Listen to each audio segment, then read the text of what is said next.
اب آپ اس مبارک سلسلے کا پہلا حلقہ سماعت فرمائیں۔ الحمد للہ رب العالمین،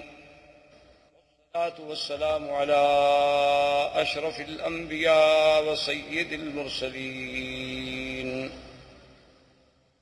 سیدنا ومولانا محمد وعلى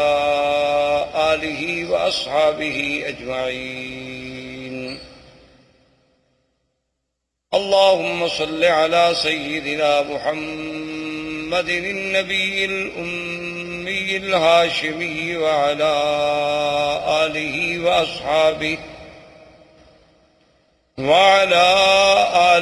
وأصحابه البررة الكرام، وعلى سائر الأنبياء والمرسلين والملائكة المقربين، أما بعد فقد قال الله تبارك وتعالى في القرآن المجيد والفرقان الحميد: أعوذ بالله من الشيطان الرجيم، بسم الله الرحمن الرحيم. هو الذي بعث في الأميين رسولا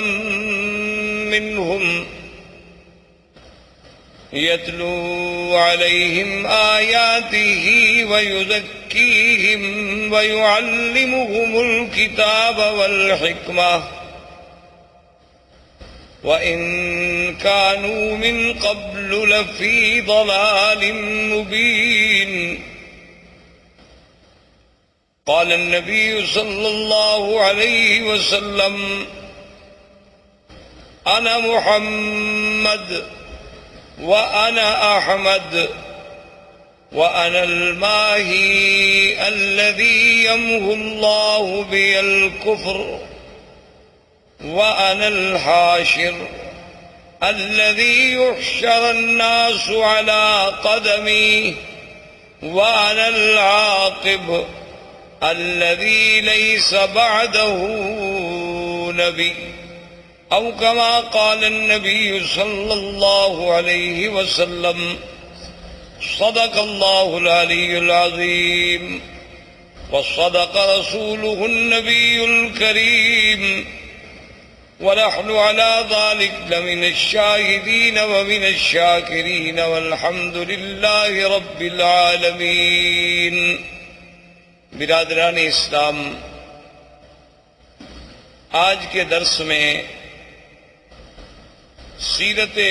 رسول پاک صلی اللہ علیہ وسلم کے بارے میں کچھ باتیں عرض کرنی ہیں۔ حضور صلی اللہ علیہ وسلم کی سیرت طیبہ، حضور صلی اللہ علیہ وسلم کی حیات مبارکہ، حضور صلی اللہ علیہ وسلم کی بعثت، حضور صلی اللہ علیہ وسلم کی عالمگیریت، حضور صلی اللہ علیہ وسلم کے انس و جن کے لیے مبعوث ہونا،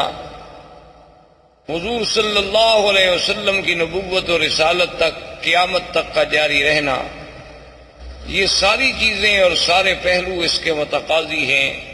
کہ جیسے خود اللہ نے قرآن میں فرمایا ہے کہ میرے نبی صلی اللہ علیہ وسلم کے آنے سے پہلے اس جزیرہ عرب کا اور عرب کے احوال کی کیا کیفیت، تو اس کا پس منظر جب تک ہمیں تھوڑا بہت معلوم نہ ہو تو پھر سیرت کا صحیح مقام جو ہے اس کے سمجھنے تک رسائی حاصل کرنا بہت مشکل ہوگا۔ اس لیے حضور صلی اللہ علیہ وسلم کی بعثت سے قبل احوال عرب کے بارے میں بہت دور اگر ہم جائیں تو بہت مشکل ہو جائے گا، لیکن زیادہ سے زیادہ اختصار کے ساتھ جتنی ہم پہلے ماحول کی، چونکہ قرآن پاک نے بطور خاص یہ فرمایا ہے کہ ہم نے آپ کو کہاں بھیجا۔ ایک تو فرمایا ہم نے آپ کو امیین میں بھیجا، کہ جو بالکل پڑھنا لکھنا نہیں جانتے، جن کے پاس کوئی کتاب نہیں تھی، اور دوسری بات جو اللہ نے آخری آیت میں فرمائی اور بار بار فرمائی کہ وَإِن كَانُوا مِن قَبْلُ لَفِي ضَلَالٍ مُبِينٍ، کہ میرے مدنی صلی اللہ علیہ وسلم آپ کی بعثت سے قبل یہ پورا جزیرہ جو تھا ایک کھلی ہوئی گمراہیوں میں پڑا ہوا تھا۔ تو اس کی تفاصیل میں اگر آپ جائیں تو آپ جانتے ہیں یا آپ نے سنا ہوگا یا پڑھا ہوگا انشاءاللہ، عرب جو ہے اصل میں یہ 3 قسم کہلائے جاتے ہیں۔ ایک عرب ہیں بائدہ، اور ایک عرب ہیں عاربہ، اور ایک عرب ہیں مستعربہ۔ یاد رکھیں عربوں کی 3 قسمیں ہیں تاریخ۔ ایک عرب بائدہ یعنی جو سب سے پہلے عرب زبان، عربی بولنے والے، عربی جاننے والے، بائدہ کہتی ہیں کہ ہلاک ہو گئے، وہ قومیں جو مٹ گئیں اب جن کا نام و نشان بھی باقی نہیں ہے۔ اگر قرآن پاک ان کا ذکر نہ کرتا تو شاید ہم جانتے بھی نہ اور کوئی اس کا سرا بھی تلاش نہ کر سکتا۔ جیسے پہلی قومیں گزر گئی ہیں، قوم عاد ہے، قوم سمود ہے، قوم صالح ہے، قوم لوط ہے، یہ ساری قومیں آپ کو پتہ ہے کہ یہ مکہ مدینہ منورہ سے خیبر کے راستے میں، مدائن کے راستے میں، اور اسی طرح پھر آپ آگے چلے جائیں۔ قوم لوط جو تھی وہ آج جہاں اردن ہے، جس ملک کو آپ اردن کہتے ہیں، عمان کہتے ہیں، اسی جگہ وہ بحر میت کے نام سے آج بھی وہ جگہ معروف ہے، وہ وہی آباد تھے، ان کے قریہ صدوم جو تھا اسی جگہ تھے۔ تو یہ تو عرب ہیں وہ جو ختم ہو گئے، مٹ گئے، ان کی تو کوئی نسل کا ایک بندہ بھی باقی نہیں بچا جس کے بارے میں آدمی کہے کہ پھر اس کا کیا ہوا۔ اللہ نے ان کا تو استیصال کلی کر دیا، یعنی بالکل ختم ہو گیا، ان کا تو نام و نشان ہی مٹ گیا۔ اچھا اب جناب ایک عرب ہیں مستعربہ۔ مستعربہ کا معنی ہوتا ہے کہ جنہوں نے عربی لغت کسی دوسرے سے سیکھی۔ تو ہم زیادہ دور اس لیے نہیں جاتے کہ پھر ہم سیرت کے موضوع پہ آتے آتے بھی کئی مہینے لگ جائیں گے۔ ہم حضور صلی اللہ علیہ وسلم کے جد امجد سیدنا ابراہیم الخلیل علیہ السلام اور سیدنا اسماعیل علیہ السلام، کیونکہ حضور صلی اللہ علیہ وسلم جو ہے ولد اسماعیل ہیں، حضور پاک صلی اللہ علیہ وسلم کا نسب جو ہے، آپ کا سلسلہ انساب جو ہے وہ سیدنا اسماعیل علیہ السلام تک جاتا ہے، اور پھر سیدنا اسماعیل علیہ السلام سے سیدنا آدم علیہ السلام تک۔ لیکن اگر ہم اسی سلسلے کو پھر ابتدا سے دیکھیں، یعنی ابتدائے آفرینش سے سیدنا آدم علیہ السلام سے، تو پھر تو ایک پوری تاریخ انسانیت کا ہمیں عبور کرنا پڑے گا۔ لیکن اگر ہم سیدنا اسماعیل اور سیدنا ابراہیم علیہ السلام سے شروع کریں تو ایک تو ہم قریب آ جائیں گے، اور دوسرا ان سے حضور کا براہ راست تعلق ہے کہ حضور صلی اللہ علیہ وسلم ولد اسماعیل۔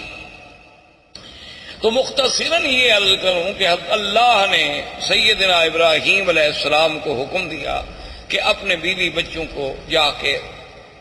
ایک ایسے مقام پہ چھوڑیں جہاں کوئی آبادی نہیں، کوئی وہاں انسان نہیں، کیونکہ سیدنا ابراہیم علیہ السلام یا اسماعیل علیہ السلام یہ سرزمین مکہ کے رہنے والے نہیں تھے۔ ان کا اصل جو ہے، ان کی اصل جو ہے وہ عراق اور اس کے بعد شام، فلسطین، شام، عراق، اس کے ان علاقوں میں آپ رہنے والے تھے۔ تو وہاں سے حضرت ابراہیم علیہ السلام آئے، اللہ کے حکم پر اپنی بیوی اور اپنے چھوٹے بچے، دودھ پیتے ہوئے بچے سیدنا اسماعیل علیہ السلام کو حکم خداوندی کے مطابق اسی مقام پہ چھوڑا جہاں اب چاہے زمزم ہے، جہاں یہ کنواں ہے زمزم کا، اسی جگہ ان کو بٹھا دیا۔ اور اللہ کا حکم تھا کہ بولنا بھی نہیں، بتلانا بھی نہیں، بات بھی نہیں کرنی۔ تو ابراہیم الخلیل علیہ السلام خاموشی سے چلے گئے۔ جب وہ جانے لگے تو بی بی ہاجرہ دوڑی پیچھے، انہوں نے کہا الامن تکنون یا ابراہیم الخلیل، یہ اللہ کیا کر رہے ہو کہ یہاں کوئی انسان نہیں، یہاں کوئی پانی نہیں، یہاں کوئی آبادی نہیں، وادن غیر ذی زرع،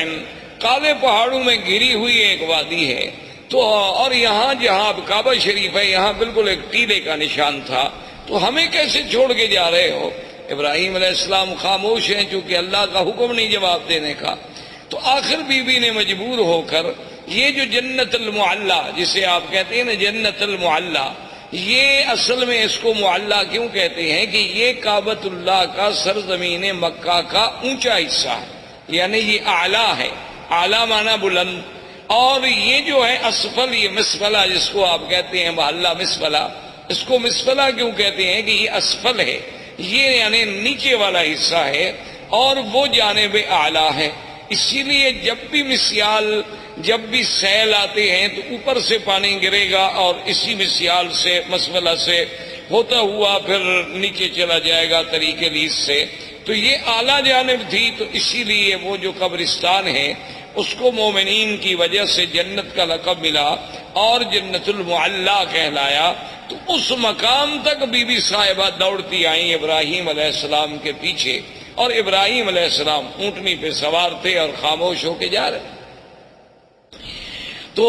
بی بی نے کہا کہ ایک بات تو بتاؤ، اللہ امرک بہذا، کیا تمہیں تمہارے خدا نے یہ حکم دیا ہے یا تم خود ہم سے ناراض ہو؟ بھئی خاوند جو اپنے بچوں کو چھوڑ دے کو وجہ تو ہوگی نا، اپنی بیوی بچوں کو چھوڑ کے جا رہے ہیں،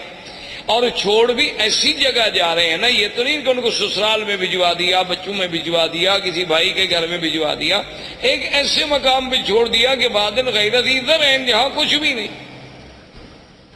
تو جب انہوں نے یہ کہا تو اللہ نے حکم دیا کہ جواب دے، تو آپ نے فرمایا ان اللہ امرنی، اللہ نے مجھے حکم دیا ہے، میں اللہ کے حکم کے بغیر تمہیں نہیں چھوڑ کے جا رہا۔ تو اب بی بی کے قدم رک گئے، اور علماء نے لکھا ہے کہ بی بی نے فرمایا کہ اذن لا یضیعنا، اور ایک روایت میں یہ بھی آتا ہے کہ بی بی نے کہا حسبنا اللہ ونعم الوکیل، کہ اب تم خلیل جاؤ، ہمیں بھی اللہ کافی۔ اگر اللہ نے حکم دیا ہے نا تو پھر اللہ ہمیں ضائع نہیں کریں گے، کیونکہ اگر اللہ نے حکم دیا ہے کہ ان کو یہاں چھوڑ دو، تو اگر اللہ ہمیں مارنا چاہتے تو وہیں فلسطین میں مار دیتے، اللہ ہمیں کچھ سزا دینا چاہتے تو وہیں شام کے علاقے میں دی جا سکتی تھی۔ تو اس مقام پہ چھوڑنے کا جو حکم تمہیں تمہارے رب نے دیا ہے، تو اذن لا یضیعنا، اب وہ خدا ہمیں ضائع نہیں کریں گے۔ اور ایک روایت میں ہے کہ بی بی کی زبان مبارک سے جو کلمہ نکلا وہ کلمہ تھا حسبنا اللہ ونعم الوکیل۔ تو اس لیے آپ بھی ویسے اس کلمے کو یعنی ہر مشکل میں، کیونکہ اس کی وجہ یہ ہے کہ جب حضرت خلیل کو آگ میں ڈالا گیا ان کی زبان سے بھی یہی کلمہ تھا حسبنا اللہ ونعم الوکیل۔ اور جب جنگ احد میں صحابہ پر دشمنوں نے حملہ کیا اور یہ کیفیت تھی کہ ضاقت علیہم الارض بما رحبت، اللہ کی وسیع سرزمین تنگ ہو گئی، یعنی بالکل اب یقین ہو گیا ہلاکت کا، اس وقت بھی صحابہ کی زبان سے نکلا حسبنا اللہ ونعم الوکیل۔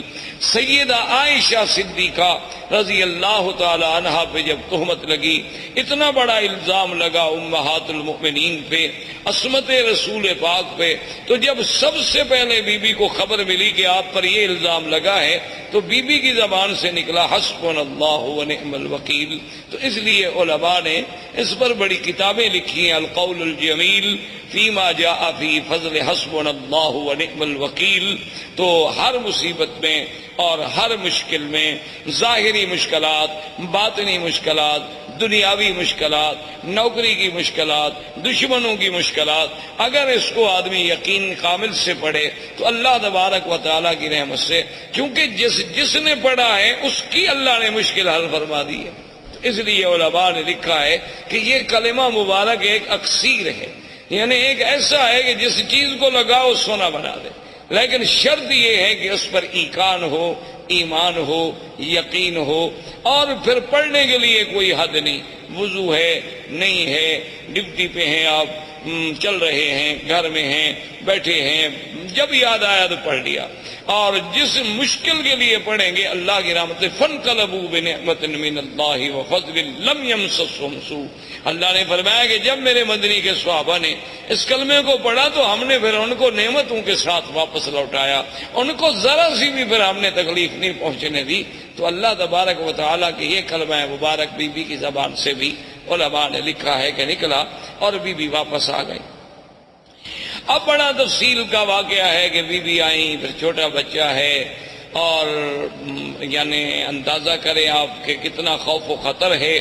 تو شام جب ہونے لگی تو ہر طرف سے جنگلی درندوں کی آوازیں، کہیں سے شیر، کہیں سے بھگیاڑ، کہیں سے کچھ، کہیں سے کچھ، جنگلوں کی درندوں کی آوازیں آ رہی ہیں، اور چھوٹا سا بچہ ہے، چھوٹی سی مشکیزہ ہے، کچھ ستو ہے، کچھ چنے ہیں، یہ آپ کا سارا زاد سامان ہے اور زاد راہ ہے۔ تو مورخین نے لکھا ہے کہ بی بی صاحبہ شام کو جب اندھیرا چھا گیا تو ایک لکڑی لے کے کھڑی ہوئیں، اور انہوں نے سارے علاقوں کی طرف توجہ کر کے خطاب کیا کہ اے جنگل کے درندوں، یہاں انسان تو کوئی نہیں جن کو میں خطاب کروں، لیکن ایک بات یاد رکھ لو کہ میں ایک اللہ کے نبی خلیل کی بیوی ہوں اور اسماعیل کی اماں ہوں۔ تو کہتے ہیں کہ فوری طور پر بی بی صاحبہ کی آواز سنتے ہی تمام جانور خاموش ہو گئے، اور اس کے بعد بلکہ یہ اظہار ہونے لگا کہ مختلف مقام پہ جانور بیٹھ گئے اور خاموشی کے ساتھ، یعنی جو یہ باتیں کرنے لگے کہ بی بی صاحبہ ہم حملے کے لیے نہیں آئے، ہم تو پہرے کے لیے آئے ہیں، کیونکہ اس کی وجہ تھی کہ یہ وہ مسعود وجود تھا، یہ وہ مسعود بچہ تھا جس کی نسل میں پیدا ہونا تھا حضرت محمد الرسول اللہ صلی اللہ علیہ وآلہ آلہ واصحابہ وسلم تسلیما کثیرا کثیرا۔ تو اگر اسماعیل کی حفاظت نہ ہوتی تو پھر یہ سلسلہ حضور تک کیسے پہنچتا؟ تو اصل میں تو یہ سارا نظم جو ہے اسی پاک نبی کے لیے سجائی جا رہی تھی، اور یہ منزل اسی لیے بنائی جا رہی تھی۔ کہیں آپ نظر ڈالیں، کہیں آسمانوں پہ پہرے ہیں، کہیں کعبۃ اللہ کو بنایا جا رہا ہے، کہیں ابراہیم کو ہجرت پہ بھیجا جا رہا ہے، کبھی ان سے بچے چھڑوائے جا رہے ہیں۔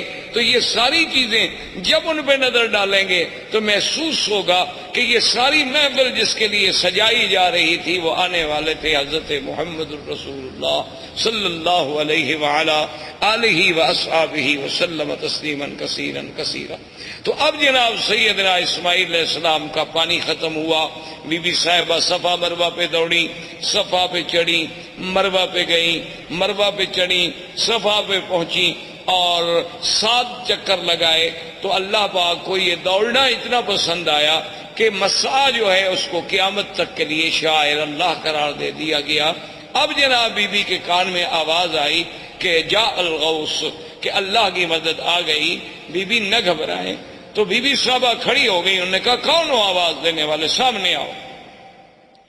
خیر سامنے کوئی پھر آواز آئی کہ بی بی صاحبہ نہ گھبرائیں، اللہ کی مدد آ گئی، اور اللہ نے حکم دیا کہ جبریل جس جگہ اسماعیل علیہ السلام کے پاؤں ہیں نا اسی جگہ جا کے پر مارو۔ تو یہاں آ کر حضرت جبریل علیہ السلام نے اپنا پر مارا اور یہاں سے چشمہ زمزم کا پانی نکلا۔ تو یہ زمزم کا پانی جو ہے اس میں اب آپ دیکھیں یعنی کئی نعمتیں شامل ہو گئیں۔ ایک تو یعنی جبریل علیہ السلام کا پر ہے، اور دوسرا اللہ کے نبی اسماعیل کے پاؤں ہیں، اور تیسرا اس میں ایک بڑی نعمت ملی ہے کہ حضور صلی اللہ علیہ وسلم نے آمنہ کے لال نے جب پیا تو آپ نے پینے کے بعد پانی بچا کے برتن میں ڈالا اور اپنا لعاب مبارک ڈالا، اور اس کے بعد حکم دیا کہ اس کو بھی زمزم میں ڈال دو، تاکہ وہ اسماعیل سے جو سلسلہ ہے نبوت کا جیسے زمزم ہے اسی طرح وہ سلسلہ بھی جڑ جائے کہ قیامت تک امت کو زمزم ملے کہ اللہ کے فرشتے کا پر ہو، میرے دادے کے پاؤں ہوں اور محمد مدنی کا لعاب ہو۔ اس لیے علماء نے لکھا ہے کہ زمزم کا پانی جو ہے وہ جنت کے پانی سے افضل ہے، حوض کوثر سے افضل ہے، یعنی جنت کی نہروں سے افضل ہے۔ انہوں نے کہا اس کی وجہ یہ ہے کہ جنت کی نہریں تو اللہ کے حکم سے پیدا ہو گئی نا، کن ہو جا بس ہو گئی، اور اسباب کی حد تک تو وہاں کوئی چیز نہیں، حکم دیا گیا کہ جنت بن گئی، حکم دے دیا نہریں جاری ہو جائیں ہو گئی۔ لیکن یہاں تو اسباب بھی ہیں کہ 2 نبی اکٹھے، ایک رسول نوری ہے جبریل، وہ بھی رسول ہے قاصد ہے اللہ کا، اور ایک پیغمبر حضرت اسماعیل، اور تیسرے پیغمبر سیدنا محمد الرسول اللہ۔ تو ان سب چیزوں کے جمع ہونے سے زمزم کو جو فضیلت ملی وہ جنت کے پانی سے بھی زیادہ بڑھ گئی۔ تو اس لیے علماء نے لکھا کہ جب معراج پہ جانے سے قبل حضور پاک کا سینہ مبارک کھولا گیا تو ہر چیز جبرائیل جنت سے لائے لیکن پانی زمزم سے لیا، جو دلیل تھی اس بات کی کہ پانی زمزم کا افضل ہے، ورنہ اگر اور کوئی پانی افضل ہوتا تو وہاں سے پانی لانا جبریل کے لیے کیا مشکل تھا۔ جنت سے جب تستم من ذہب، سارا سامان جنت سے لائے، آپریشن کے سامان سارا جنت سے لائے، ٹانکے لگانے کے لیے دھاگا سارا جنت سے آیا، ہر چیز جنت سے لائی گئی، لیکن پانی زمزم کا استعمال ہوا کیونکہ افضل رسول کا افضل دل جو تھا وہ افضل پانی سے دھل سکتا تھا، تو اس لیے اللہ تبارک و تعالیٰ نے اس پانی کو ایک شرف بخشا۔ اب اتفاق یہ ہوا کہ یمن کے علاقوں میں ایک تھی سد معارب، سد کہتے ہیں بند، جیسے بڑا بند ہوتا ہے نا جی، جیسے آپ ڈیم بناتے ہیں اور آگے بند لگاتے ہیں، تو انہوں نے بھی ایک بہت بڑی سد بنائی تھی، جیسے سد اسکندری، جیسے سد یاجوج ماجوج، جیسے آپ سمجھیں دیوار چین، اسی طرح ان کی ایک سد معارب کہلاتی تھی۔ وہ اتفاق کی بات ہے کہ ٹوٹ گئی۔ جب سد معارب ٹوٹ گئی تو پانی پھیل گیا، پانی تو ختم ہو گیا، وہ پانی رکتا تھا اور اس سے وہ سال ہر سال استفادہ کرتے تھے۔ تو جب پانی ختم ہو گیا تو اب یمن کے قبائل جو تھے وہ نکلے مختلف علاقوں میں آباد ہونے کے لیے کہ ہم کہاں جائیں۔ وہاں سے چلتے چلتے قبائل آئے کہ پانی ڈھونڈیں، کسی ایسی جگہ جائیں گے جہاں ہمیں پانی ملے تاکہ وہاں ہم رہ سکیں، رہائش کر سکیں، کیونکہ پانی اگر نہ ہو تو آدمی زندہ نہیں رہ سکتا۔ اللہ نے قرآن پاک میں بھی یہ بات واضح فرما دی کہ وَجَعَلْنَا مِنَ الْمَاءِ كُلَّ شَيْءٍ حَيٍّ، اللہ نے فرمایا ہم نے ہر چیز جاندار کی جان جو ہے وہ پانی کے ساتھ معلق رکھی، اسی پانی سے ہم نے اس کو زندہ کیا۔ تو پانی وجہ حیات ہے، پانی مردہ زمینوں کی حیات ہے، مردہ انسانوں کی حیات ہے۔ تو ڈھونڈتے ڈھونڈتے قبیلہ جرہم، یہ یمن کا قبیلہ تھا اور یہ عرب تھے، بنو جرہم جو تھے یہ تو خالص عرب تھے کیونکہ یہ تو یمن سے تھے۔ تو یہ قبیلہ جرہم جو ہے پانی تلاش کرتے کرتے کرتے جب مکہ مکرمہ کے قریب آیا تو دیکھا کہ کچھ پرندے اڑ رہے ہیں۔ اچھا یہ قاعدہ ہے کہ جہاں پانی ہو تو وہاں پھر پرندے آتے ہیں، ان کو بھی احساس ہوتا ہے کہ کوئی ہمیں پانی والی جگہ ملے۔ تو انہوں نے جب پرندوں کو اڑتے ہوئے دیکھا تو قبیلہ جرہم نے آپس میں مشورہ کیا، انہوں نے کہا کہ بھئی یہاں تو ہم نے کبھی پرندے اڑتے نہیں دیکھے، یہ کیا ہے، تلاش کیا جائے۔ اپنے آدمی بھیجے تو انہوں نے کہا کہ ہاں وہاں تو پانی ہے، ایک بڑا چشمہ ہے اور وہاں ایک بوڑھی عورت بھی بیٹھی ہے اور ایک بچہ بھی ہے۔ تو انہوں نے کہا کہ ٹھیک، وہ قبیلے کا قبیلہ سارا یہاں پہنچا۔ لیکن اس زمانے میں ان کے اندر کچھ اخلاق ہوتے تھے، یعنی باوجود اس کے کہ عرب میں یہ قتل قتال لڑائی یہ سب چیزیں بڑی عام تھی، لیکن پھر بھی کچھ ضوابط تھے، کچھ اصول تھے۔ تو وہ جب آئے تو انہوں نے بی بی صاحبہ سے کہا کہ بھی ہم پانی کی تلاش میں یمن سے نکلے ہیں، اب آپ خود اندازہ کریں کہ یمن سے چلتے چلتے ہم مکہ پہنچے اور یہاں ایک چشمہ ہے، تو آپ اگر ہمیں اجازت دیں کہ ہم اس چشمے کے قریب رہ جائیں تو آپ کی بڑی مہربانی ہوگی۔ تو بی بی صاحبہ کو بھی اللہ نے عقل دیا، انہوں نے فرمایا کہ ہاں آپ یہاں رہ سکتے ہیں، لیکن پانی پر آپ کا حق نہیں ہوگا، پانی ہمارا، اس پر حق جو ہے میرا اور میرے بیٹے کا ہوگا۔ پانی آپ لے سکتے ہیں لیکن یہ کنواں آپ کا ملک نہیں سمجھا جائے گا، اس پر ہمارا ہی کنٹرول ہو، ہمارا ہی تسلط ہو۔ انہوں نے کہا کہ جی بالکل ٹھیک ہے، ہم مانتے ہیں۔ اور ایک روایات تاریخ میں یہ بھی آتا ہے کہ بی بی نے کہا کہ بھی اس کا کچھ آپ ہمیں معاوضہ بھی دیں گے، آخر پانی کا فائدہ جو آپ اٹھائیں گے، تو انہوں نے کہا کہ ہم وہ بھی دیں گے۔ تو یہاں سے پھر قبیلہ جرہم جو تھا یہاں آباد ہو۔ جرہم قبیلے کی آبادی کے بعد حضرت اسماعیل علیہ السلام جوان ہوئے تو ان کی شادی بھی جرہم قبیلے سے ہوئی۔ جب ان سے ہوئی تو اب حضرت اسماعیل علیہ السلام نے عربی زبان جو تھی وہ جرہم سے سیکھی، اس وجہ سے آپ جو ہیں عرب مستعربہ کہلائے کہ آپ کی اپنی زبان مبارک عرب نہیں تھی بلکہ آپ نے عربی جو تھی وہ جرہم سے سیکھی۔ اب زبان جو ہے اس پہ قابو ہو گئے، اور حضرت اسماعیل علیہ السلام کی عمر مبارک جو ہے جب 16 سال کی تھی، اللہ نے اس حضرت ابراہیم الخلیل علیہ السلام کو حکم دیا، وہ آئے اور بنائے کعبہ کا حکم ملا کہ یہاں اللہ کا گھر بنائیں۔ تو ابراہیم علیہ السلام نے اس کعبے کی اللہ کے حکم سے بنیاد رکھی، اور بنیاد اسی قواعد پہ رکھی گئی جو آدم علیہ السلام نے قواعد رکھے تھے اللہ کے حکم سے۔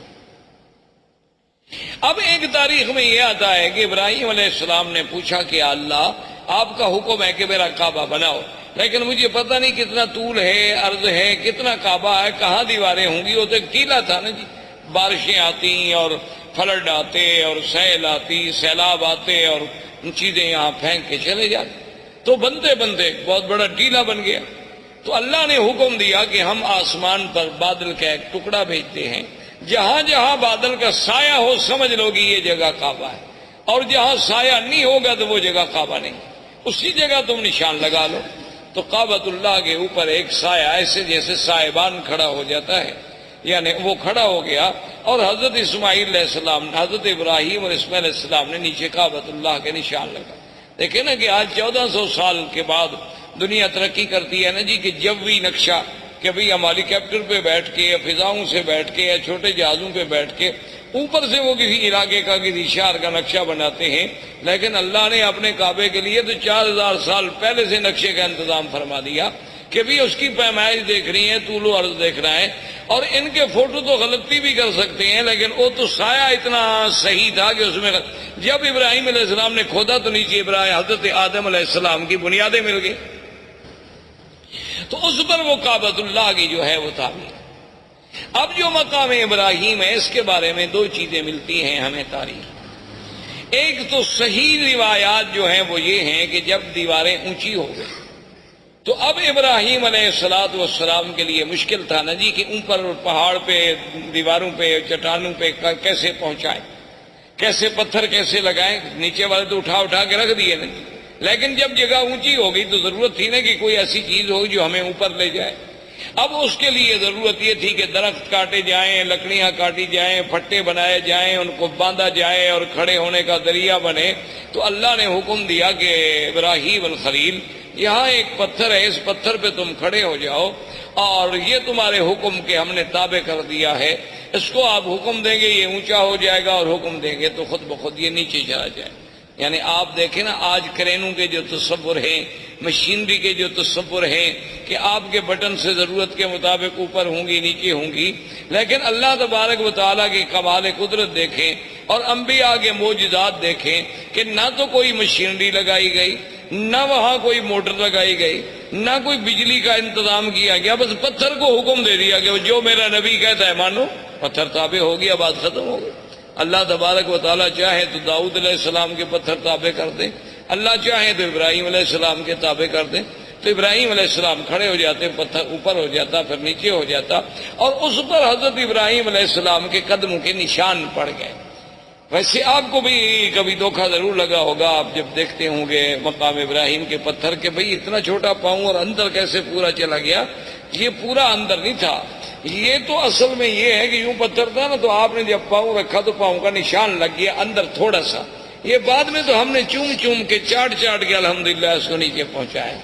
یہ ہماری اپنی مہربانیاں ہیں، یعنی باقی جو ہم نے محنت کی ہے نا، یہ روزانہ ہاتھ جو لگاتے رہے ماشاءاللہ، جیسے حضرت سلمان فارسی رضی اللہ تعالیٰ عنہ کے باغ میں جو کھجوریں تھیں تو ہمارے حاجیوں نے ماشاءاللہ ان کو سینے لگا کے کھجور آدھی ختم ہو گئی، اور نتیجہ یہ نکلا کہ آخر وہ کھجوریں بوسیدہ ہو گئیں اور وہ گر گئیں۔ تو ہماری قوم تو ان چیزوں کی ماشاءاللہ بہت ماہر ہے، اللہ تبارک و تعالیٰ کی مہربانی ہے کہ وہ جناب اس نے جو ہاتھ لگانا شروع کیا اور یوں چاٹنا شروع کیا، دیکھا نہیں کہ کڑے جن میں غلاف کعبہ باندھا جاتے ہیں ان کو ہر 2 سال کے بعد بدلنا پڑتا ہے، یہ اس کو بھی پکڑ کے ہلا رہے رہتے ہیں اور وہ بھی گس جاتے ہیں وہاں، کیونکہ ہر وقت جو ایک آدمی نے پکڑا ہوا ہو تو کیا کرے آدمی۔ تو بہرحال تو مقام ابراہیم اس پتھر کا نام۔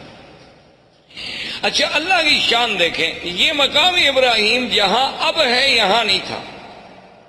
یہ مقام ابراہیم جو ہے بالکل کعبۃ اللہ کی دیوار کے ساتھ تھا، کیونکہ یہ تو تعمیر میں کام لگایا گیا نا جی، اور تعمیر کے بعد وہیں اس کو چھوڑ دیا گیا، اس کو دور لانے کی تو کوئی وجہ ہی نہیں تھی۔ اب بھی آپ نے دیکھا ہوگا کعبۃ اللہ کے دروازے کے پاس اگر آپ دیکھیں نا تو بنیادوں پر ایسے پتھروں کے تھوڑے تھوڑے نشان ہیں، دراصل یہ وہ مقام ہے جہاں جبریل علیہ السلام نے کھڑے ہو کر حضور کو نماز پڑھائی، یہ مقام امامت جبریل علیہ السلام ہے۔ کعبۃ اللہ کا دروازہ جہاں ختم ہوتا ہے تو نیچے آپ ذرا بنیاد پر نظر ڈالیں تو وہاں آپ کو ایسے 4-5 ٹکڑے پتھروں کے عجیب سے لگے ہوئے نظر آئیں گے اس کی بنیاد میں۔ تو یہ وہ جگہ ہے جہاں سیدنا آقا انعامدار سرکار دو عالم صلی اللہ علیہ وسلم کو جبریل نے نمازیں پڑھائیں، 5 اول وقت میں اور 5 آخر وقت میں، تو یہ بھی وہ نشان جو تھا رکھا گیا۔ اچھا، اسی کے ساتھ اب تو مطاف مبارک کو ٹھیک کیا گیا۔ پہلے آپ نے دیکھا ہوگا چھوٹا سا ایک نشان لگتا تھا کہ جیسے یہاں کچھ جگہ نیچی ہے، تو یہ وہ جگہ تھی جہاں کعبۃ اللہ کے لیے مٹی اور گارا بنایا جاتا تھا کعبۃ اللہ کی دیواروں کو لگانے کے لیے۔ تو یہ وہ مقام تھا جہاں سیدنا ابراہیم علیہ السلام نے مٹی بنائی اور اس کا پانی ڈالا تاکہ پتھروں کو جمانے کے لیے اس مٹی سے فائدہ اٹھایا جا سکے۔ اچھا، اب خدا کی شان ہے کہ جہاں کا موجودہ حالت میں مقام ابراہیم ہے، اس کی وجہ یہ ہوئی کہ ایک دفعہ سیل آئی بڑی زبردست، سیل، فلڈ، سیلاب، وہ آیا اور وہ مقام ابراہیم کو بہا کے لے گیا، یعنی اتنا دور کر دیا اس پتھر کو۔ تو اب صحابہ اکٹھے ہوئے کہ بھی اس کا کیا حل کیا جائے، اس کو وہاں لے جائیں جہاں اپنے اصل مقام پہ تھا، یا اس مقام ابراہیم کے حجر ابراہیم کو ہم یہاں رہنے دیں، اب یہاں پہنچ گیا۔ تو صحابہ نے مشورہ کیا بھی وہاں لے جانے سے کعبۃ اللہ کے طواف کرنے والوں کو رکاوٹ بنے گی، کیونکہ وہ دیوار سے تھوڑے فاصلے پر تھا۔ اگر یہاں دور ہو گیا تو اچھی بات ہے، کافی درمیان میں فاصلہ ہے، اس وقت تو تصور اتنے لوگوں کا ہوتا تھا نا جی، یہ تو بعد میں الحمدللہ اللہم زد فزد کہ ہر سال اللہ کی رحمت سے عدد جو ہے بڑھتا جا رہا ہے اور انشاءاللہ قیامت تک بڑھتا چلا جائے گا۔ تو اس جگہ تو صحابہ کا مشورہ یہ طے ہو گیا کہ اب اس کو نہ چھیڑو، اب اس کو اسی جگہ رہنے دو، ورنہ ہر دور میں جو بھی آئے گا اس کو تبدیل کرے گا، کوئی کہے گا یہاں کر دو، کوئی کہے گا یہاں لگا دو، یا اللہ نے پہنچا دیا اسی جگہ رہے۔ لیکن آپ حیران ہوں گے، حکمت دیکھیں خدا کی، آج بھی ہمیں تواریخ سابقہ،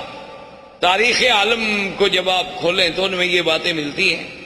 کہ بعین ہی اسی جگہ ابراہیم علیہ السلام جب کعبۃ اللہ بنا رہے تھے نا، تو یہاں کھڑے ہو کر دیوار کو دیکھتے تھے کہ دیوار سیدھی ہے کہ نہیں، کیونکہ ان کے پاس کوئی آلات تو تھے نہیں اور نہ پہلے زندگی میں کبھی عمارت بنائی تھی، وہ تو اللہ کا حکم تھا نا کہ تعمیر کر دو۔ تو یہی جگہ تھی، وہ پتھر سے اتر کے آتے نا، جیسے آپ مکان بنا رہے ہو تھوڑا دور کھڑے ہوں گے نا دیوار کے قریب، تو آپ نہیں کھڑے ہوں گے، وہ آگے دیکھتے بھی دیوار ٹھیک ہے، پتھر ٹھیک ہے، کوئی پتھر آگے کوئی پتھر پیچھے تو نہیں۔ تو اللہ کو بھی وہی جگہ منظور تھی کہ سیلاب بھی آیا تو اس پتھر کو اسی جگہ لے آیا، ورنہ وہ چاہتا تو یہاں سے دور لے جاتا۔ لیکن اللہ تبارک و تعالیٰ کی شان ہے، تو وہ دونوں مقام ابراہیم بن گئے۔ وَاتَّخِذُوا مِن مَّقَامِ إِبْرَاهِيمَ مُصَلًّى،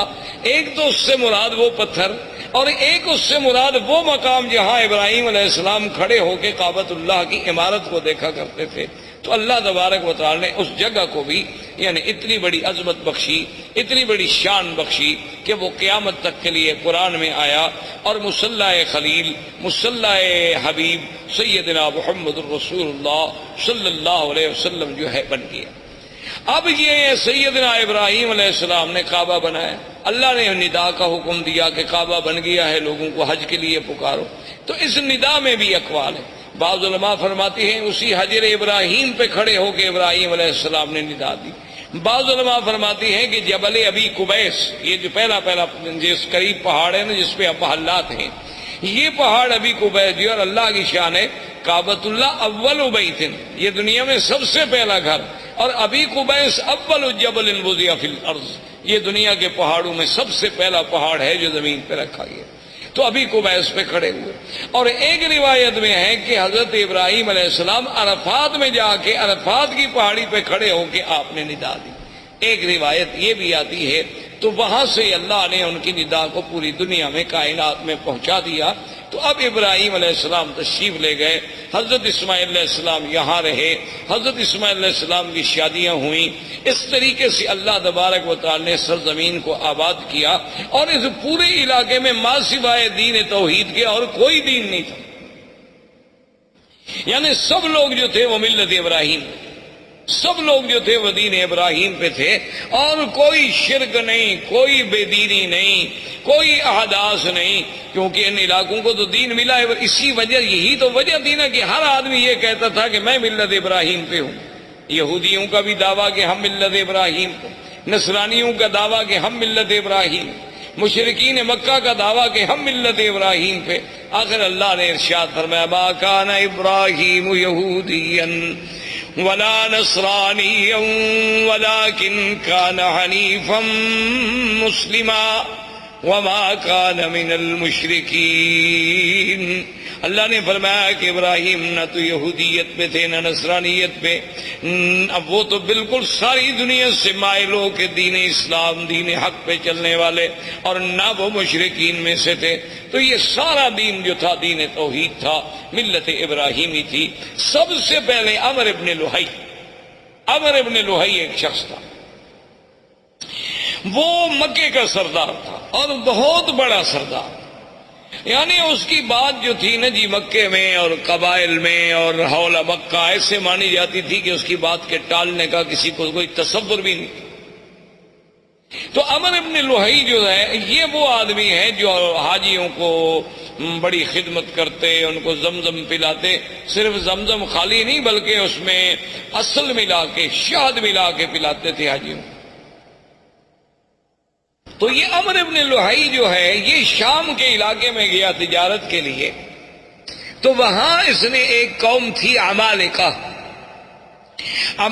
قوم کو دیکھا کہ ان کے پاس بت ہیں اور مختلف شکلیں ہیں، کوئی مردوں کی کوئی عورتوں کی، مختلف خوبصورت قسم کے، کوئی چاندی کے، کوئی سونے کے، کوئی لکڑی کے، کوئی مٹی کے. تو اس نے ان سے پوچھا بھی یہ کیا ہے؟ تو عمالقہ نے ان سے کہا کہ بھی یہ ہمارے خدا ہیں، آلہہ ہیں. اصل تو خدا وہی ہے بڑا، لیکن اس کو تو ہم نہ دیکھ سکتے ہیں نہ اس سے ہم بات کر سکتے ہیں. تو آدمی کا کم سے کم مرکز محبت، مرکز نظر، مرکز توجہ کوئی ایسا تو ہو جو ہمیں نظر آئے. وہ تو ہمیں نظر بھی نہیں آتا. تو اس لیے یہ چھوٹے چھوٹے خدا ہیں.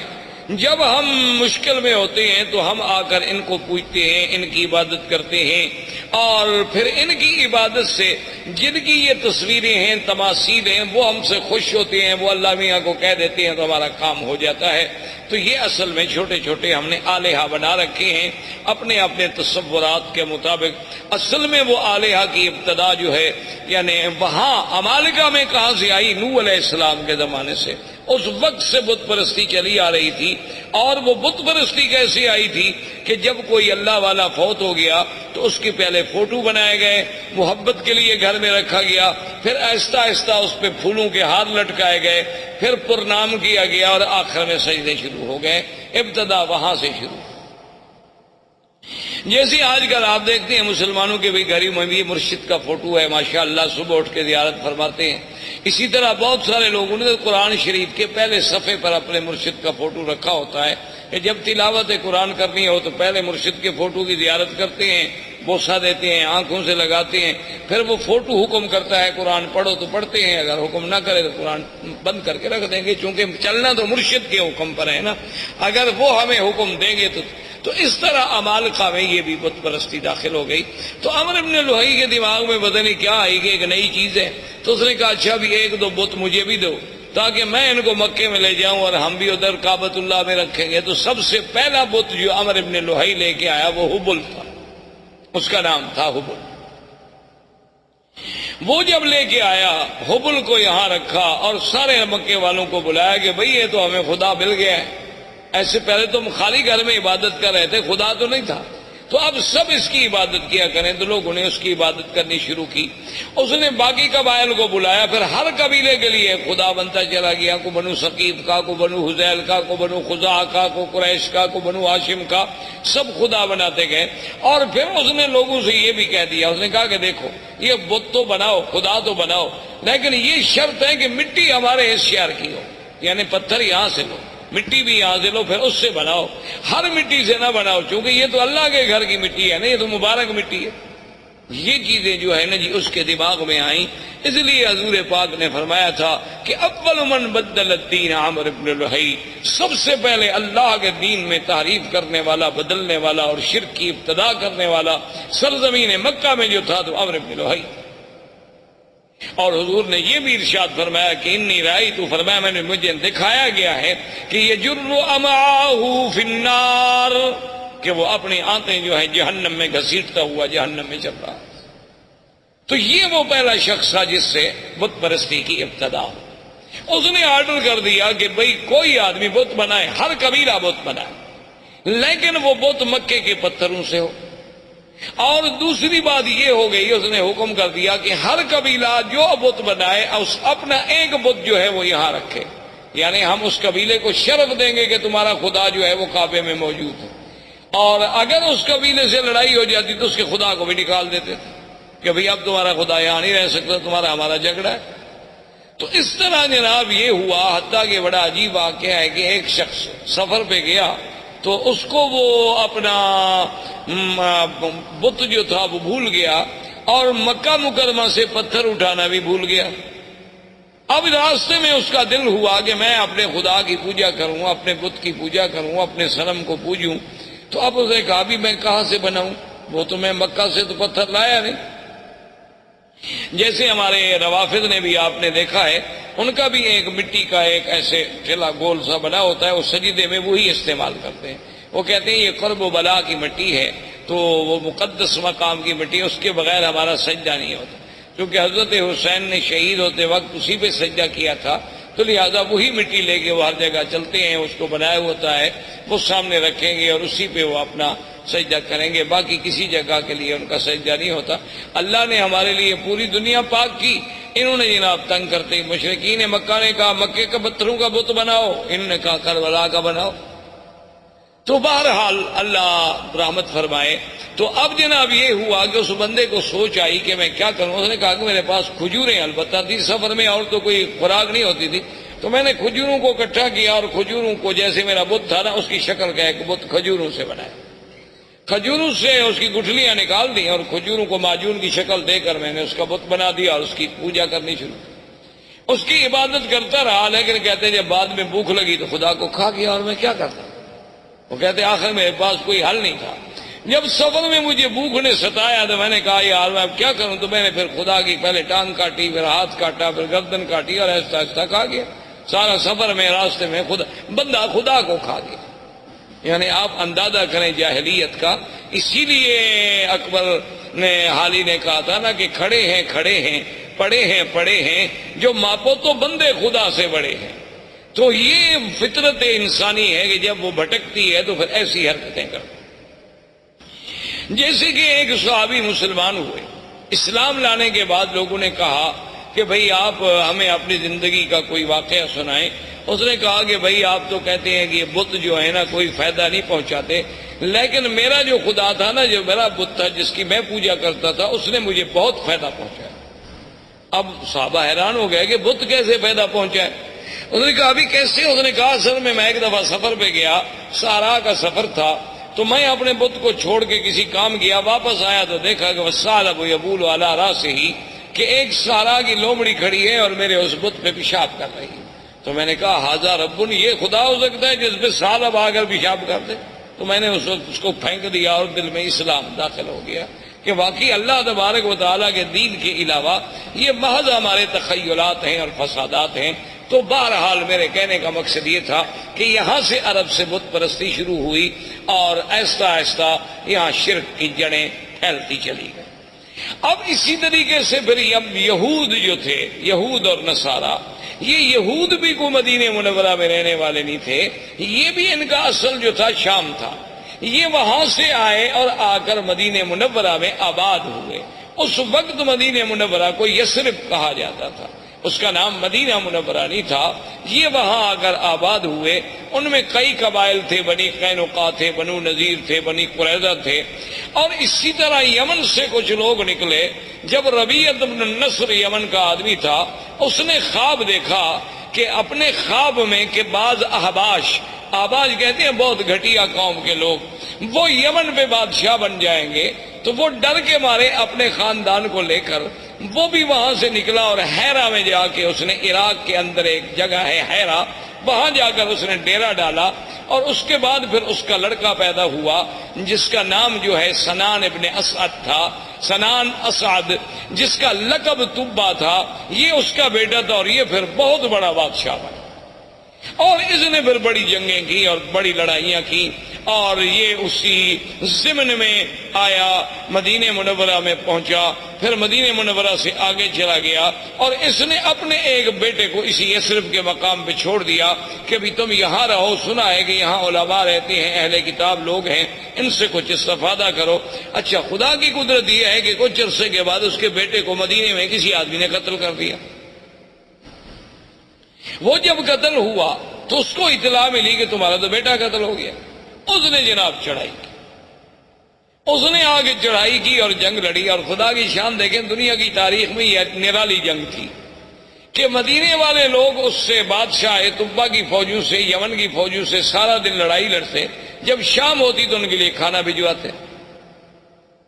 جب شام ہو جاتی وہ کہتے جی لڑائی اپنی جگہ ہے، مہمان ہیں یمن سے چل کے آئے ہیں مدینہ، کھانا تو دینا ہے۔ دن میں لڑائی اور حیران ہوگی کہ کیسی قوم۔ ایک دن اس نے علماء یہود تھے تو وہ آئے اس کے پاس، انہوں نے کہا کہ دیکھو تم چاہتے کیا ہو؟ اس نے کہا میرے بیٹے کو انہوں نے قتل کیا۔ انہوں نے کہا بیٹے کو قتل کیا، تم نے کتنے قتل کر دیے؟ اور تمہارا تو ایک بیٹا قتل ہوا، تم نے کتنے قتل کر دیے؟ چاہتے؟ اس نے کہا نہیں، میں تو یثرب کو مٹا دوں گا، میں تو اس شہر کا نام و نشان نہیں چھوڑوں گا دنیا میں۔ اس نے کہا بات سنو، یہ وہ جگہ نہیں جسے تم مٹا سکو، ہذہ مہجر محمد رسول اللہ صلی اللہ علیہ وسلم، یہ ایک نبی پیدا ہوں گے عربی محمد پاک جن کی ہجرت کا مقام ہے، اس کو تم نہیں مٹا سکتے، اس کے مٹانے کا خیال چھوڑ دو، تم خود مٹ جاؤ۔ اچھا، تو وہ جناب ان کے کہنے پہ لڑائی مدینے سے بند ہو گئی، اور اس نے کہا اچھا ایسا کرو کہ تم دو علماء یہود جو نا تم میرے ساتھ چلو تاکہ میرے ملک میں بھی جا کے کوئی دین پھیلاؤ۔ اب جناب راستے میں ابھی وہ سفر کر رہا تھا کہ بنو حذیل ایک قبیلہ ہے جو مکے میں آباد۔ یہ بنو حذیل قبیلے کے لوگ جو تھے یہ دوڑے ہوئے پہنچے اس بادشاہ کے پاس، طبا کے پاس۔ انہوں نے کہا کہ حل تريد من الذهب والفضة ومن المجوہرات شيئا عظيما، کیا تمہیں چاہیے کہ تمہیں ہم سونا، چاندی، ہیرے، جواہرات کا ڈھیر حوالے کر دیں؟ تم چاہتے ہو؟ اس نے کہا کون نہیں چاہتا۔ تو اس نے کہا وہ سارا کعبہ شریف کے اندر جو ہے یہ تمام دنیا کا سونا موجود ہے، آگے لے لو۔ کیونکہ اصل یہ بات ٹھیک بھی تھی، کیونکہ کعبۃ اللہ جب بنایا گیا نا جی تو اس کے درمیان میں ایک کنویں نما شکل بھی تھی، تو لوگ اس میں زیورات، سونا، چاندی، ہر چیز ڈالا کرتے تھے۔ یہ اسی کی نقل ہے نا کہ اللہ کے گھر کی تعظیم کی جاتی ہے، اب لوگ قبروں پہ جا کے اسی طرح پیسے ڈالتے ہیں، چاندی، سونا، زیورات، ہر چیز ڈالتے ہیں۔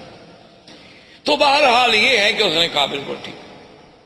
اور اس نے فیصلہ کر دیا کہ کعبۃ اللہ کو جا کے گرا دو، اور وہاں جو خزانے دفن ہیں وہ سارے خزانے نکال کے میں یمن چلے جاؤں۔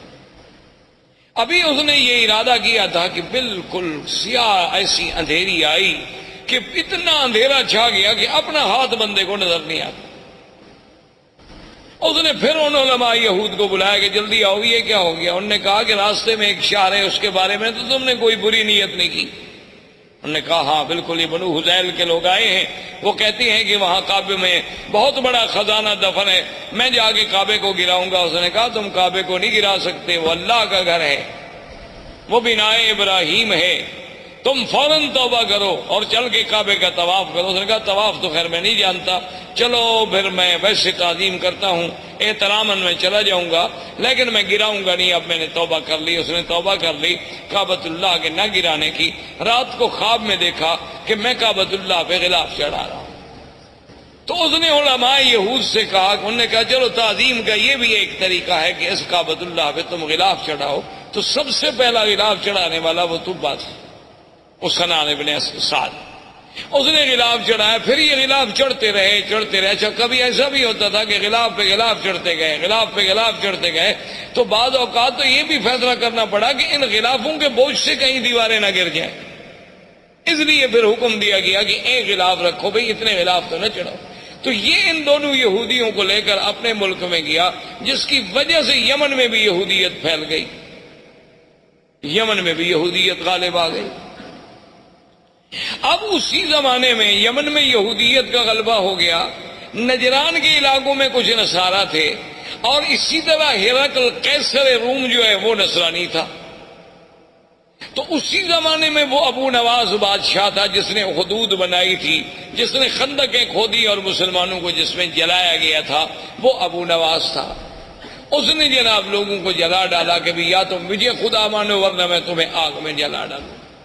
تو اس جلنے والے واقعے میں سے صرف ایک آدمی تھا جو بچ گیا، دوس۔ وہ وہاں سے بھاگا اور اس نے جا کے ہرقل سے کہا کہ یہ کیا بات ہے کہ ایک ہزاروں آدمیوں کو زندہ آگ میں جلا دیا جائے، اب تو یمن کے ہمارے قبیلوں میں کوئی بچہ ہی نہیں، میں صرف اپنی جان بچا کے بھاگ کے تمہارے پاس آیا ہوں، تم میری مدد کرو۔ تو ہرقل نے قیصر روم، اس وقت اس کا لقب تھا قیصر، دو سپر پاور تھیں اس زمانے میں، ایک فارس اور ایک قیصر، ایک روم، یہ دو سپر پاوریں تھیں۔ تو یہ سارے علاقے جو تھے نا جی، المانیہ سے لے کر یمن تک، یہ ان کے تسلط میں تھے، اور یہ فارس کا ماورا النہر اور ترکمنستان اور یہ ساری جو اب آپ کی ریاستیں آزاد، یہ ساری کی ساری فارس کے قبضے میں تھیں۔ تو یہ دونوں طاقتیں تھیں۔ تو قیصر روم نے حکم دیا حبشہ کے بادشاہ نجاشی کو کہ 70,000 کی فوج لے کر فوراً تم اس پہ حملہ کرو جس نے اتنے لوگوں کو آگ میں ڈالا اور جلا ڈالا ہے۔ تو نجاشی آیا۔ نجاشی کے بعد اس کے گورنروں میں دو آدمی تھے، ایک کا نام فریاد تھا اور ایک کا نام ابرہہ۔ اس طرح یہ دین نصرانیت اور دین یہودیت جو ہے ان علاقوں میں پھیلتا چلا گیا۔ یہاں عمر بن لوہی کی وجہ سے بت پرستی شروع ہو گئی، مشرکین مکہ آ گئے، اور ماہوالی جو تھے اس میں یہودیت اور نصرانیت کی بیج ڈال دیے گئے۔ اسلام جو تھا اصل اور ملت ابراہیم کا جو اصل تصور تھا وہ ختم ہو۔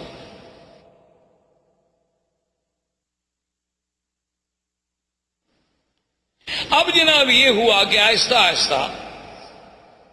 ابرہہ اور اریاد اس کے درمیان میں بھی جنگ ہوئی۔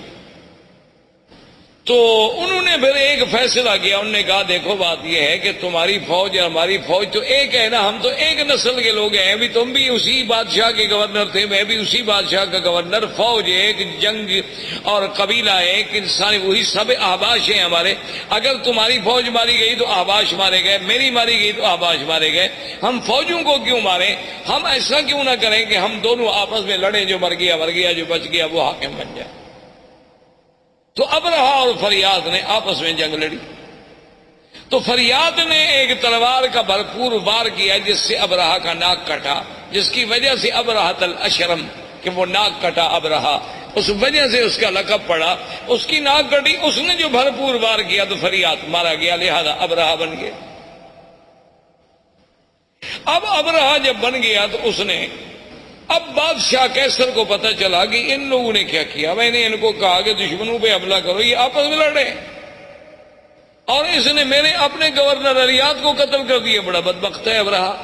اس نے قسم کھا لی، اس نے کہا کہ واللہ مجھے خدا کی قسم ہے میں اتنا بڑا لشکر لے کے جاؤں گا کہ اسی یمن کی مٹی میں اس کو مٹی کر دوں گا اور اس کے بالوں میں مٹی ڈالوں گا اور اس کو میں یمن کے اندر ہی جا کے سزا دوں گا۔ تو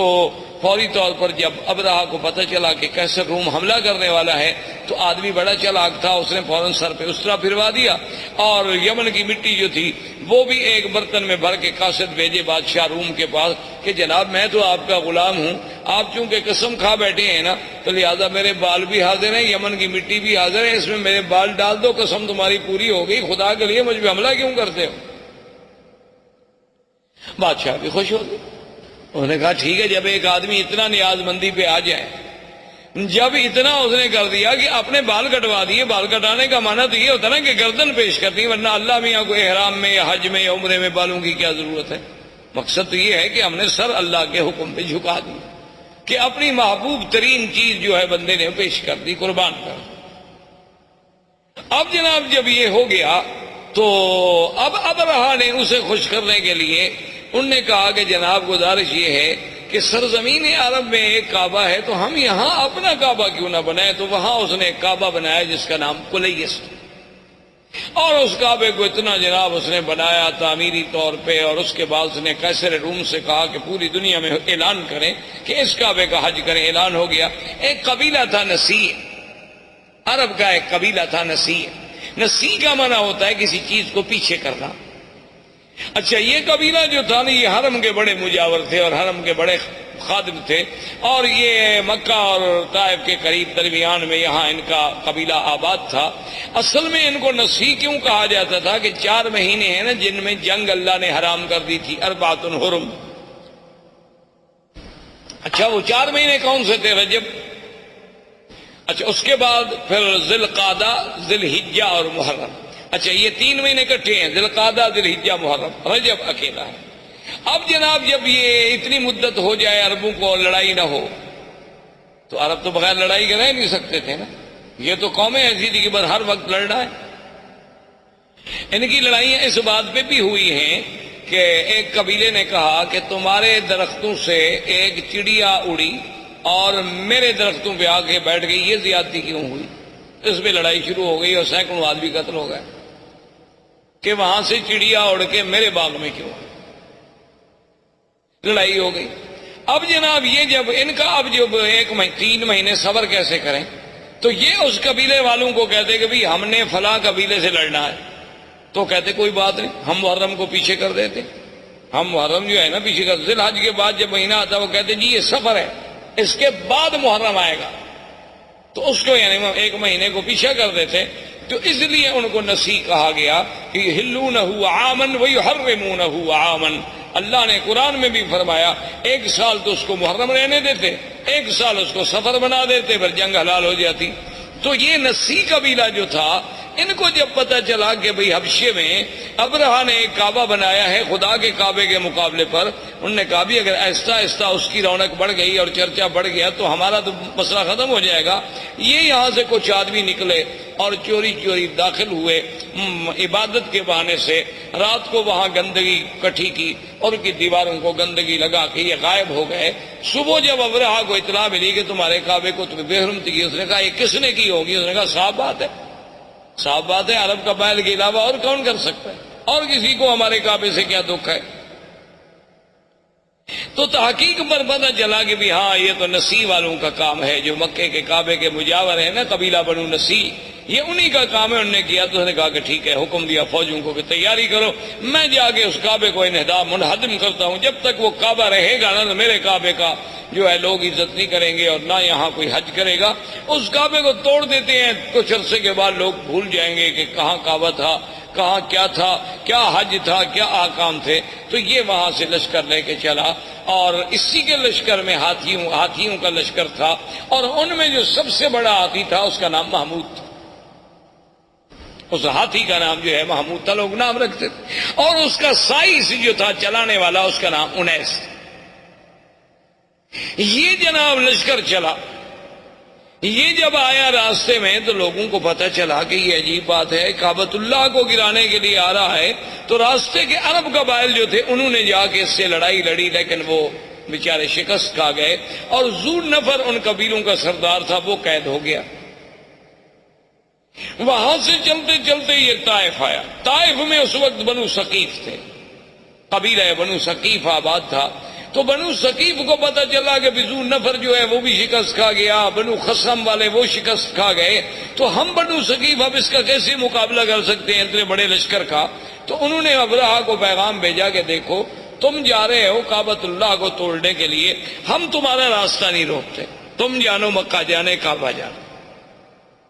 لیکن شرط یہ ہے کہ لا تؤذوننا، تم ہمیں ایذا نہیں پہنچاؤ۔ اس نے کہا بالکل ٹھیک، لیکن اس نے کہا کہ اپنی شرافت اور صداقت کی کوئی نشانی، کوئی دلیل تو دو نا کہ تم پکے ہو، ایسا تو نہیں کہ میں ادھر جاؤں اور تم پیچھے سے حملہ کر دو، کیونکہ بنو ثقیف بھی بڑی مشہور لڑاکی قوم تھی اور خاص طور پہ تیر انداز۔ تو انہوں نے ایک آدمی تھا جس کا نام تھا ابو رغال۔ ابو رغال جو تھا نا جی، وہ انہوں نے کہا کہ یہ آدمی ہم تمہیں دے رہے ہیں، یہ ایسا آدمی ہے کہ ایک تو طائف سے لے کر مکے تک تمہیں راستے بتائے گا، اس وقت سڑکیں تھوڑی بنی ہوئی تھی، اور راستہ نہ جانو تو 2 دن کا راستہ 10 دن لگ جاتے، تو یہ تمہیں دلالت کرے گا کہ کعبۃ اللہ کا راستہ کہاں ہے اور تمہیں مکے تک پہنچا دے گا۔ اور اس ابو رغال نے اپنے قبیلوں سے، اپنے دین والوں سے غداری کی اور ان سے وفا کی کہ ان کو مکے کا راستہ بتلایا، اور وہ چلتے چلتے مکے کے قریب پہنچا، اور اسی راستے میں ابو رغال جو ہے وہ مر گیا۔ اور دنیا میں تاریخ میں یہ بات موجود ہے آج بھی کہ اس کی قبر جو تھی نا جی، آج تک دنیا میں ابی رغال کی قبر مشہور تھی کہ بعد میں عرب والے جاتے تھے اس کی قبر پہ جا کے پتھر مارتے تھے، جیسے جمرۃ العقبہ کو مارتے ہیں نا، کہ یہ وہ بدبخت ہے کہ جس نے اپنے دین کو بھی چھوڑا، اپنے قبیلوں کو بھی چھوڑا اور ابرہہ کو لے آیا کعبہ گرانے کے لیے۔ تو ابو رغال وہاں مر گیا۔ ابرہہ کا لشکر جب کعبۃ اللہ کے قریب پہنچے، اس نے ڈیرا ڈال دیا اور حکم دے دیا کہ جو لوگ ملے، مال ملے، مویشی ملے، سب پکڑ لو، چونکہ روب ڈالنا تھا مکے والوں پر۔ تو ان مال مویشیوں میں 200 اونٹ جو ہے وہ عبد المطلب کے بھی پکڑے گئے۔ عبد المطلب جو ہیں یہ حضور صلی اللہ علیہ وسلم کے دادا ہیں، اور عبد المطلب جو تھے کان جسیمن وسیمن، یعنی بڑے خوبصورت، بڑے جمال والے، کیوں نہ ہوں آخر دادا ہے محمد رسول اللہ صلی اللہ علیہ وسلم۔ انہیں پتہ چلا کہ جناب آپ کے 200 اونٹ پکڑ لیے ابرہہ نے، تو وہاں پہنچے اور انہیں پتہ چلا کہ ذو نفر جو ہے ہمارے قبیلہ عرب کا قید میں ہے، تو ذو نفر کو ملے کہ بھئی تمہارا کوئی تعلق ہے؟ اس نے کہا میرا تعلق ہوتا تو میں قید ہوتا، البتہ میں یہ کر سکتا ہوں کہ جو ہاتھی چلانے والا 19 ہے سائس، اس زمانے میں ہاتھی کا جو سائس ہوتا تھا نا اس کو بڑا تقرب ہوتا تھا، جو وہ بادشاہ کے قریب بیٹھتا تھا، بادشاہ کا ہودج جو ہے سب سے بڑے ہاتھی پہ ہوتا تھا، تو میں 19 کو کہہ دیتا ہوں، کیونکہ راستے میں چاہے میں قید میں رہا لیکن ہماری کچھ دوستی ہو گئی آپس میں۔ تو اس نے 19 کو سفارش کی۔ 19 نے ابرہہ سے کہا کہ عبد المطلب سردار جو ہے مکے کا ملنے آیا ہے، تو اس نے کہا ٹھیک ہے۔ جب عبد المطلب داخل ہوئے تو کہتے ہیں ابرہہ پہ اتنا روب پڑا، اتنا ان کا دبدبہ اور جلال تھا کہ اس نے کہا کہ تخت پہ برابر بٹھاؤں تو پھر تو بات شاید نہ بنے، خود تخت سے نیچے اتر آیا اور استقبال کیا اور خود بھی نیچے بیٹھ گیا اور عبد المطلب کو بھی اپنے برابر بٹھایا۔ اتنا روب آ گیا اس کے دل پر کہ یہ کون ایسا خوبصورت جمال والا آدمی۔ اور پھر عبد المطلب جیسا فصیح آدمی، بولنے والا آدمی، اس نے کہا جی آپ حکم دیں، آپ کیسے آئے؟ اس نے کہا جی کوئی مسئلہ نہیں ایسا، مسئلہ صرف اتنا ہے کہ میرے 200 اونٹ جو ہیں وہ آپ کے لوگوں نے، آپ کی فوجیوں نے پکڑے ہیں، وہ آپ مجھے چھوڑ۔ تو ابرہہ ہنس رہا۔ تو اس نے کہا کیا بات ہے؟ اس نے کہا کہ عبد المطلب دیکھو جب تم آئے نا تو میرے دل میں تمہاری بڑی عزت، بڑی عظمت تھی، میں نے کہا یہ تو سردار اس قسم کے تو میں نے آج دیکھے ہیں، لیکن جب تم نے بات کی نا تمہاری عزت ساری ختم ہو۔ عبد المطلب نے کہا ولی ماذا، کیوں؟ اس نے کہا عجیب بات ہے، میں کعبۃ اللہ کو گرانے کے لیے فوج دے کے بیٹھا ہوں، تم مکے کے سردار ہو، تم مجھ سے معافی مانگے مکے پہ چڑھائی نہ کرو، کعبۃ اللہ کو نہ گراؤ، ہمیں معاف کر دو، واپس جاؤ، تم اونٹ چھڑانے کے لیے آئے، تمہیں اونٹوں کا فکر ہے۔ تو عبد المطلب نے بڑے غور سے دیکھا اور کہا کہ ابرہہ سنو، انا رب الابل ولہذا البیت رب یحمی، سن لو کہ میں ان اونٹوں کا مالک ہوں، لیکن اس گھر کا بھی ایک مالک ہے جو اس کی خود حفاظت کرے گا۔ مجھے کیا ضرورت ہے حفاظت کرنے کی؟ ہم تمہارا مقابلہ نہیں کر سکتے، تو یہ کون سی معقولیت ہوگی کہ ہم بلا وجہ جنگ لڑیں؟ مجھے اونٹوں کی فکر تھی، میں آ گیا، لیکن اس گھر کا بھی ایک رب ہے، وَلِهَٰذَا الْبَيْتِ رَبٌّ، اس گھر کا بھی ایک رب ہے، یحمی ہے، جو اپنے گھر کی خود حفاظت کرے گا، ورنہ ہم تو عاجز بندے ہیں، ہم حفاظت نہیں کر سکتے۔ تو ابرہہ نے کہا کہ اچھا ٹھیک ہے جی، لے جاؤ اونٹ لے جاؤ، لیکن بات سن لو، قریش سے کہہ دو، قبائل عرب سے کہہ دو کہ ہم تمہارے ساتھ جنگ کے لیے نہیں آئے، ہم تو صرف اللہ کے کعبے کو گرانے کے لیے آئے ہیں۔ اگر وہ میرے راستے میں رکاوٹ نہیں بنیں گے، اگر وہ میرا راستہ نہیں روکیں گے تو میں ان کو کبھی تکلیف نہیں پہنچاؤں گا، بس میں کعبہ کا انہدام کر کے چلا جاؤں گا۔ عبد المطلب نے کہا ٹھیک ہے، آئے، انہوں نے اعلان کر دیا کہ مکے والوں پہاڑوں پہ چلے جاؤ، اللہ سے دعائیں مانگو۔ خود اس نے طواف کیا، ملتزم پہ آیا اور اس نے کہا کہ مولا تو جانتا ہے کہ ہم عاجز ہیں، ہم تیرے گھر کی حفاظت نہیں کر سکتے، آج اپنے گھر کی حفاظت تو خود فرما۔ اور اس کے بعد پہاڑوں پہ چلے گئے، بادشاہ نے حکم دیا اور اس محمود ہاتھی کو آگے چلایا گیا۔ وہ ابو نفر جو قید میں تھا، وہ تو قبیلہ عرب کا سردار تھا نا، اس نے جب دیکھا کہ ہاتھی لے کر یہ کعبۃ اللہ کی طرف گرانے کے لیے جا رہے ہیں، تھا تو بیچارہ قیدی، لیکن اس نے موقع حاصل کر کے آیا اور محمود ہاتھی کے کان جو تھے نا، ایک کان سے چمٹ گیا، لٹک گیا اس کے کان سے، اور کہنے لگا ابرک یا محمود، ابرک یا محمود امامک بیت اللہ، کہ اے ہاتھی بیٹھ جاؤ، مت بڑھو، آگے خدا کا گھر ہے، خدا کا گھر ہے۔ اس نے اتنی کہنا تھا کہ ہاتھی بیٹھا، اب ہاتھی جب بیٹھ گیا تو بادشاہ ابرہہ نے حکم دیا سائس کو کہ ہاتھی کو چلاؤ. ہاتھی کو مارتا ہے، ہاتھی چلتا نہیں. سائس نے کہا کہ چلو ہاتھی کا رخ موڑو یمن کی طرف. ہاتھی کا رخ جب یمن کی طرف موڑا گیا تو وہ جناب چل پڑا. اس نے کہا پھر ایک لمبا چکر دے کے پھر کعبے کی طرف موڑو. کعبے کی طرف موڑے وہ برک کر کے بیٹھ جائے. اس نے کہا یہ عجیب بات ہے، ہاتھی کیوں نہیں جاتا؟ اس نے کہا جی اب آپ دیکھ رہے ہیں میں یمن کی طرف چلاتا ہوں تو چلتا ہے اور کعبے کی طرف چلاتا ہوں تو نہیں چلتا ہے. تو ابھی اسی اثنا میں تھے کہ اللہ تبارک و تعالیٰ کے حکم سے کعبۃ اللہ کی جانب سے آسمان پہ سیاہی پھیل گئی اور چھوٹے چھوٹے پرندوں کا اتنے بڑے غول آئے کہ جیسے بادل ہوتا ہے، جس کو قرآن کہتے ہیں الم تر کیف فعل ربک باصحاب الفیل الم یجعل کیدہم فی تضلیل وَأَرْسَلَ عَلَيْهِمْ طَيْرًا أَبَابِيلَ تَرْمِيهِمْ بِحِجَارَةٍ مِّن سِجِّيلٍ فَجَعَلَهُمْ كَعَصْفٍ مَّأْكُولٍ. اللہ نے فرمایا کہ آپ نے نہیں دیکھا کہ اللہ نے ہاتھی والوں سے کیا کیا؟ اللہ نے کیسے ان کی قید، ان کے مکر، ان کے چالاکی، ان کے دھوکے کو اللہ تبارک و تعالیٰ نے کیسے مٹا ڈالا، اور کیسے فرمایا کہ پرندے بھیجے اور پرندے بھی چھوٹے سے، اور ہر پرندے کے پاس 3 چھوٹے چھوٹے پتھر کے دانے ہیں، یعنی ایک پنجے میں، ایک دوسرا پنجے میں، ایک چونچ میں. اللہ نے حکم دیا کہ بس ان کو تم گراؤ، یہ ایٹم کے ذرے بن جائیں گے. فَجَعَلَهُمْ كَعَصْفٍ مَّأْكُولٍ، ایسے ہو گئے کہ جیسے گھاس چرا ہوا، گھاس دیکھا نا جیسے روندا ہوا ہو، گھاس جانور چبا چبا کے پھینک دے اور پاؤں کے تلے رونٹ ڈالے. بعض کہتے ہیں کہ جس پہ وہ آیا بیماری ہوئی اور گوشت گلنے لگ گیا، گرنے لگ گئے، مرتے مرتے ابرہہ مر گیا. تو یہ وہ سال ہے جس میں ولد فیہ رسول اللہ صلی اللہ علیہ وسلم،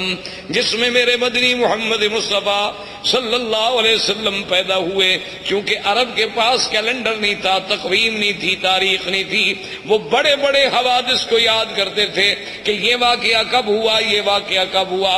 اب ان کو جب پوچھا جاتا کہ حضور کب پیدا ہوئے، وہ کہتے اس سال پیدا ہوئے جس سال ہاتھی کا قصہ ہوا،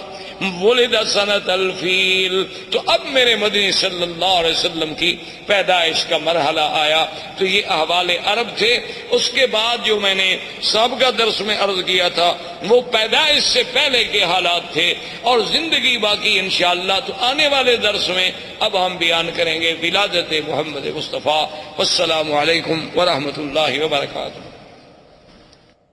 برادران اسلام، آج کے اس درس میں سرکار دو عالم، سرکار مدینہ حضرت محمد مصطفیٰ صلی اللہ علیہ وعلا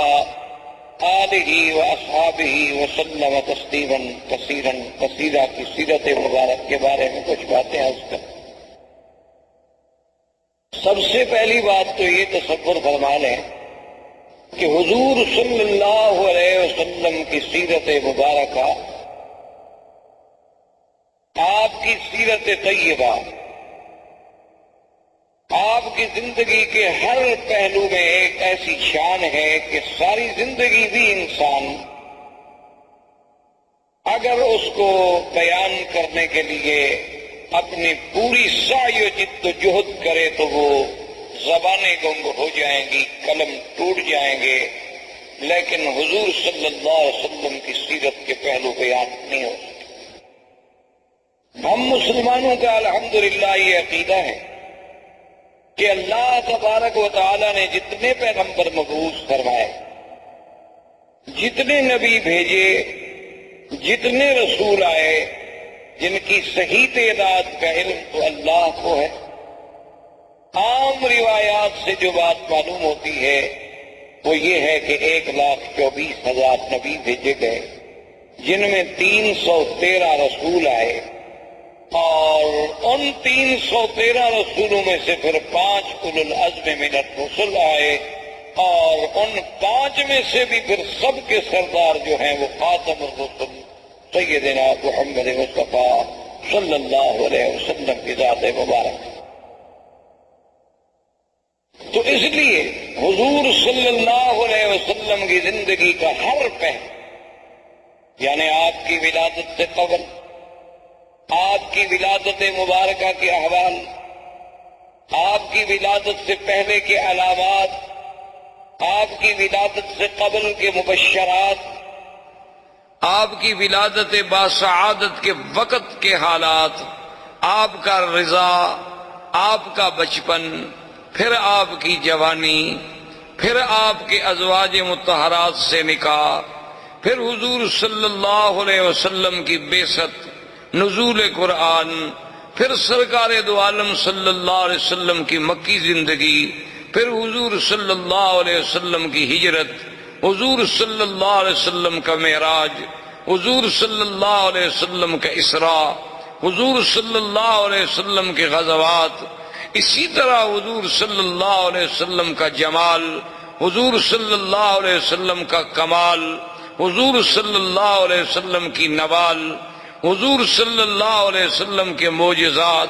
پھر معجزات کے اقسام کہ معجزات سماوی، معجزات ارضی، پھر حضور صلی اللہ علیہ وسلم کے معجزات جن کا تعلق جسد رسول سے ہے، جسم رسول سے ہے، اسم رسول سے ہے، حضور صلی اللہ علیہ وسلم کے دین کی آفاقیت، آپ کی کتاب کی عالمگیریت، آپ کا پورے انس و جن کے لیے سراپا رحمت، آپ کا دور بشارت، آپ کا دور نظارت، آپ کا دور اسفار، آپ کا دور فتح مکہ، آپ کا دور اپنوں کے ساتھ، آپ کا دور بیگانوں کے ساتھ، آپ کی خارجی زندگی، آپ کی داخلی زندگی، آپ کے معاملات، آپ کا برتاؤ غلاموں کے ساتھ، کون سا پہلو ہے جس پہ آدمی، کوئی مورخ، کوئی صاحب قلم، کوئی استاذ، کوئی مدرس، میرا تو ایمان ہے کہ اگر ساری دنیا کے پڑھے لکھے لوگ بھی سیرت پاک پہ لکھنا شروع کر دیں تو ہماری اپنے عقول، ہمارے اپنی جد و جہد، ہماری سعی، ہماری ہمتیں، ہماری زبانیں گنگ ہو جائیں گی، لیکن سیرت پاک کے پہلو ہم کسی طرح سر انجام پورے نہیں کر سکے صلی اللہ علیہ وسلم۔ اب اس بات پہ آپ غور کریں، تاریخ عالم پہ نظر ڈالیں، کتب سیر پہ نظر ڈالیں، جس انداز میں میرے آقا سرکار دو عالم حبیب کبریا حضرت محمد مصطفیٰ صلی اللہ علیہ وسلم کا ورود مسعود ہے، اور کسی اللہ کے نبی پیغمبر کے بارے میں یہ بات نہیں ملتی، یعنی اسی سے آپ اندازہ لگائیں کہ 1,24,000 پیغمبر حضور صلی اللہ علیہ وسلم کے آنے کا اعلان کرتے جائیں۔ اللہ نے قرآن میں تو صرف عیسیٰ علیہ السلام کا ذکر فرما دیا نا، چونکہ آپ سے زمانہ قریب تھا، کہ عیسیٰ علیہ السلام کے بارے میں ذکر آیا کہ وَمُبَشِّرًا بِرَسُولٍ يَأْتِي مِن بَعْدِ اسْمُهُ احمد۔ لیکن اصل بات یہ ہے کہ ہر کتاب، تورات میں، انجیل میں، زبور میں، ہر کتاب میں نعت محمد مصطفیٰ صلی اللہ علیہ وسلم۔ تو یہ اتنا بڑا اہتمام، حالانکہ اللہ تو جانتے تھے نا کہ حضور صلی اللہ علیہ وسلم کس زمانے میں پیدا ہوں گے، اللہ کو تو علم تھا، اور یہ بات بھی موجود تھی کہ حضور صلی اللہ علیہ وسلم خاتم الانبیاء والمرسلین، اس کا مطلب یہ ہے کہ سب سے آخر میں آئیں گے۔ یہ بات ایک فیصلہ شدہ بات ہے، اور اللہ کا تو علم کامل ہے، اللہ تو عالم ما کان وما یکون ہے، لیکن یہ قاعدہ ہے کہ جتنی شان ہوگی، جتنی عظمت ہوگی، اتنا ہی اس کا اہتمام ہوگا کہ ہر پیغمبر آئیں اور حضور کے آنے کے بارے میں خوشخبری دیں اور امت کو بتلائیں۔ اسی طرح دوسری بات پہ آپ نظر ڈالیں، یہ تو بات موجود ہے کہ جب بھی کوئی آدمی ایمان لائے گا تو سارے انبیاء پر ایمان لائے گا، کہ تمام اللہ کے نبی برحق، تمام اللہ کے رسول برحق، لیکن یہ ہمیں کسی جگہ نہیں ملتا کہ اللہ تبارک و تعالی نے باقاعدہ پورے انبیاء جتنے اللہ نے پیدا فرمانے تھے سب سے یہ وعدہ لیا ہو،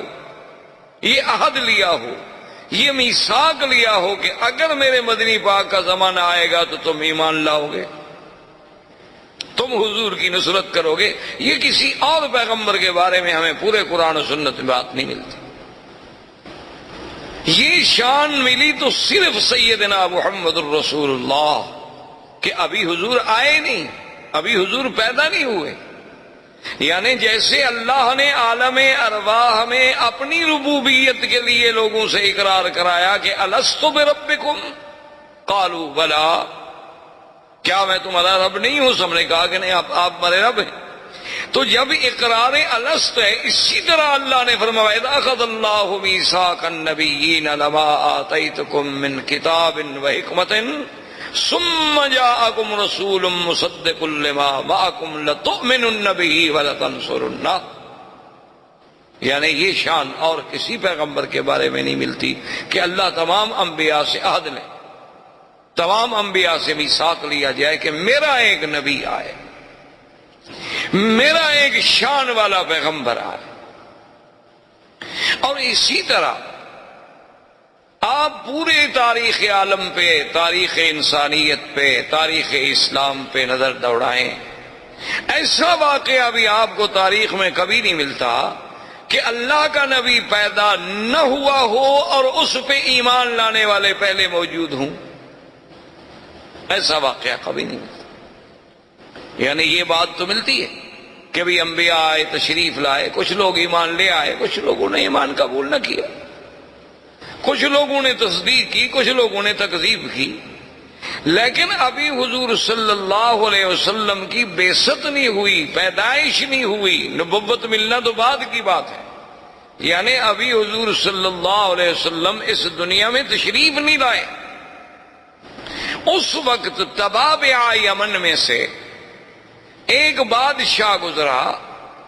جس نے حضور صلی اللہ علیہ وسلم کی سیرت کتب سابقہ میں جب مطالعہ کیا اور سرزمین مکہ و مدینہ سے گزرا اور یہاں کے مناظر کو اپنی آنکھوں سے دیکھا اور ان کتب سماویہ کے ساتھ اس کا تقابل کیا، تو اس نے ایک خط لکھا اور اپنے اس ملک میں شاہی فرمان کو امانت کے طور پہ جمع کرا گیا کہ میرے بعد یہ خط جو ہے محفوظ رکھا جائے، اور جب وہ سرکار دو عالم اللہ کے نبی سرزمین مکہ میں پیدا ہوں تو میرا خط پیش کیا جائے۔ یعنی ابھی حضور صلی اللہ علیہ وسلم پیدائش بھی نہیں ہو، اور اس نے اس میں خط لکھا کہ میں تبع یمن ہوں، اور